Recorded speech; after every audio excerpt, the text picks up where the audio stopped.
और वहीं 14 दिसंबर को छत्तीसगढ़ विधानसभा का शीतकालीन सत्र शुरू हो रहा है, जहां 14 से 17 दिसंबर तक नई विधानसभा में ये सत्र शुरू होगा, जहां पहले दिन विजन @ 2047 पर चर्चा होगी। और आपको बता दें कि सत्र के लिए कुल 628 सवाल दर्ज किए गए हैं, जिसमें 333 तारांकित है और 295 अतारांकित है। और यहां पर ध्यानाकर्षण भी लगाया जाएगा। स्थगन प्रस्ताव भी कल से स्वीकार होगा, जहां एक सदस्य रोज 2 ध्यानाकर्षण लगाएंगे, जहां 2 स्थगन प्रस्ताव यहां पर दिए जा सकते हैं। जहां आपको बता दें कि सत्र में कुल 6 ध्यानाकर्षण होंगे, 3 स्थगन प्रस्ताव की अनुमति होगी। विधानसभा का शीतकालीन सत्र शुरू हो रहा है।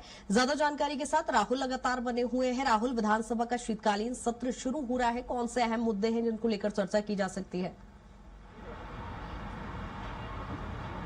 कृतिका, देखा जाए तो ये जो शीतकालीन सत्र है वो 4 दिनों तक चलने वाला है, जहां 14 से लेकर के 18 दिसंबर तक के जो पूरा शीतकालीन सत्र है वो आयोजित किया गया है। इस बीच में देखा जाए तो कई महत्वपूर्ण बिंदु इस शीतकालीन सत्र में नजर आते हैं, क्योंकि कृतिका देखें तो 628 लगभग जो सवाल है वो यहाँ पर दोनों पक्षों के विधायकों के द्वारा लगाए गए हैं। और इसके माध्यम से सरकार के बैठे तमाम मंत्रियों से, स्वयं मुख्यमंत्री से जवाब कई विभागों को लेकर के यहाँ पर मांगे जाएंगे।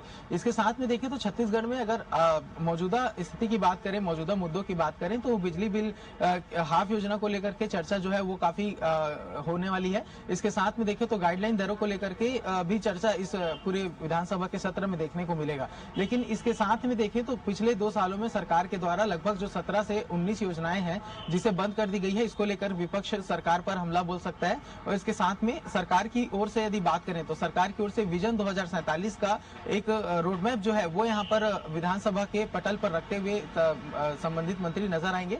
इसके माध्यम से देखा जाएगा कि छत्तीसगढ़ विकसित भारत में छत्तीसगढ़ किस तरीके से अपनी सहभागिता देने वाला है, और विजन डॉक्यूमेंट अंजोर जो जारी किया गया था उसमें क्या कुछ प्रावधान है, उसे किस तरीके से सरकार लागू करने जाएगी। और 2027 में माफ कीजिएगा 2047 में जब पूरी छत्तीसगढ़ जब पहुंचेगा तो वहां पर छत्तीसगढ़ में क्या कुछ बदलाव हो चुके होंगे, विकास के कितनी फैसले जो है वो सरकार इस पूरे समय सीमा में लेने वाली है, इन सभी विषयों पर भी चर्चा होगी। तो देखा जाए 4 दिनों का विधानसभा का शीतकालीन सत्र है, और इस शीतकालीन सत्र में देखा जाएगा कि कई जो फैसले हैं वो सरकार लेगी। और साथ में ही देखा जाएगा कि जो कृतिका की धर्मांतरण को लेकर के जिस तरीके की स्थिति छत्तीसगढ़ में है, चाहे वो जसपुर की बात करें, बिलासपुर की बात करें, बस्तर की बात करें, या फिर छत्तीसगढ़ के अन्य हिस्सों की या संभागों की बात करें, लगातार धर्मांतरण का जो जाल बिखेरा जा रहा है, लगातार जो धर्मांतरण को लेकर के जिस तरीके की गतिविधियां देखी जा रही है, तो इसके खिलाफ भी सरकार प्रस्ताव लेकर के आने वाली है। और जो मौजूदा जो कानून है उस पर बदलाव यहाँ पर करने की जो बात है वो लंबे समय से सरकार के द्वारा की जा रही है। तो इसके लिए